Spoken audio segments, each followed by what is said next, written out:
I'd like to conclude the presentation by talking about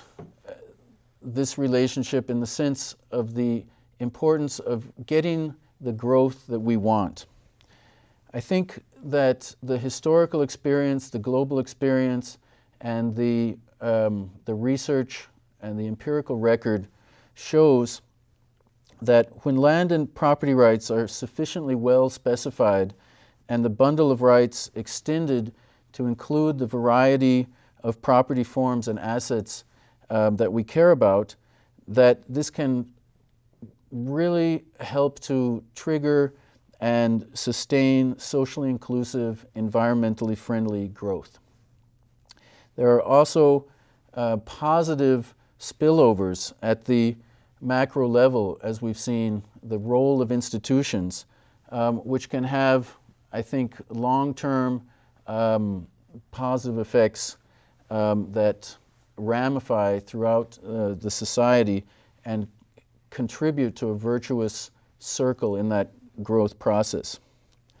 The social political construction of property rights institutions in this therefore kind of underlies the theory of inclusive growth, but we see that it can be impeded or slowed down by poor administration of justice, by missing markets, or the lack of progress in other markets, for example, financial services, or hold up from institutional factors. And we have a whole, I think, a whole host of those kind of vested interests which can have an incentive to slow this process down because they may, in the short term, have something to lose.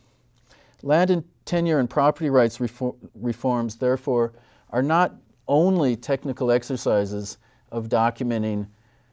what's there and using technology to complete a map or complete a record, but rather they involve ultimately complex socio-political processes, and the historical record shows that these are highly dynamic. They continue to evolve, and they continue to respond to social demands based on scarcity, based on need, based on the way that economies and societies